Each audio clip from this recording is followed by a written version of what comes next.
So if you're in New York City, you got to stop at one of these carts because the food is always excellent. This is at Bryant Park right here.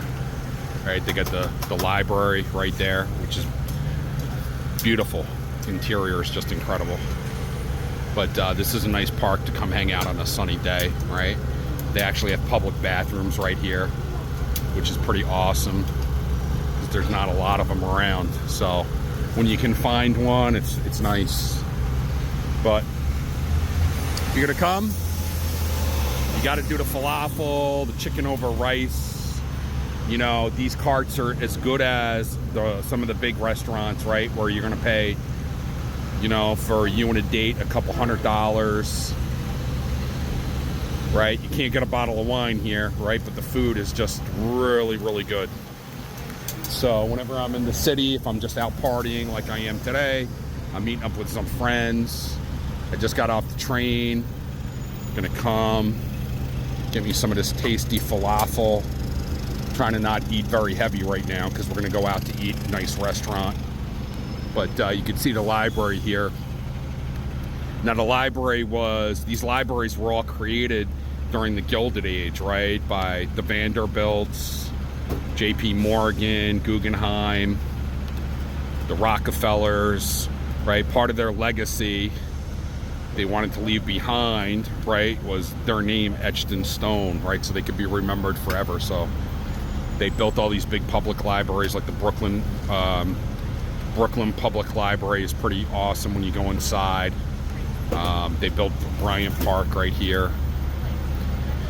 You know, they wanted to be remembered as being these great human beings, even though, you know, they made their money off the backs of the, you know, the Italians, the Irish, the African American, right? Like, you know, the people they made their money off the backs of. You know, they lived in the tenements in the most squalor conditions imaginable at the time, right? Like, and the city was an incredibly dangerous place back then.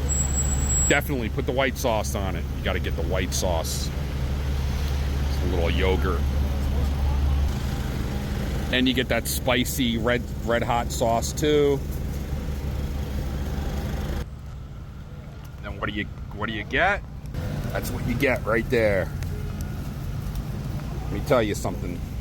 This may not look good, but trust me, if you like Indian food or Middle Eastern food, this stuff is unbelievable. So what do you do when you're a New Yorker? You just pull up a spot and eat. Like right here. Come up the stairs, you find a little shelf. You know, it's raining, but you know, whatever. The rain don't bother me. I spent 15 years in the Army, in the infantry. I've slept in every weather condition known to mankind. I've been soaking wet. I probably spent about 4 years of my life sleeping outside on the ground, on top of vehicles, under vehicles. Being soaking wet. Freezing, like literally freezing.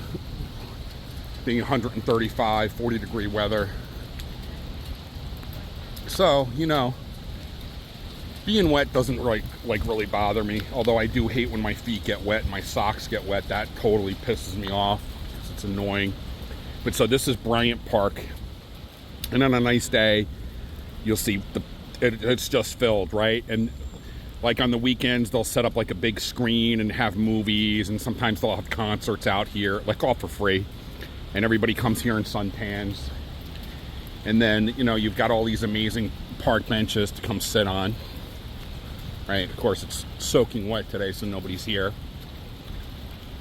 But like I was saying, the interior of this place is just spectacular.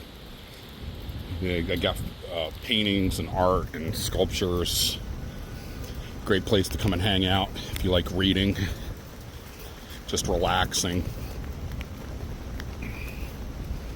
This is what the park is named after, William Cullen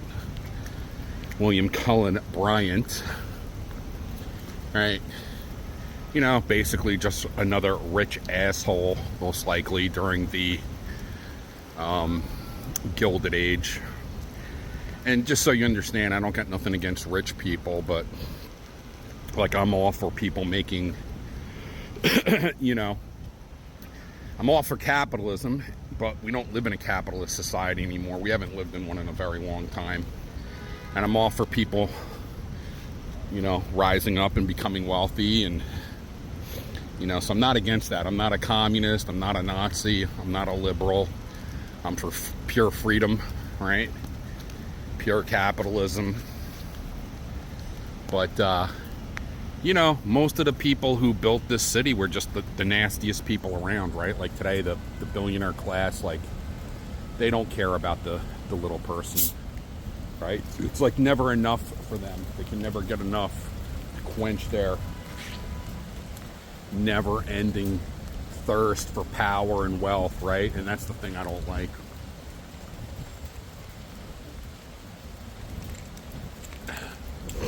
You know, I'm a firm believer that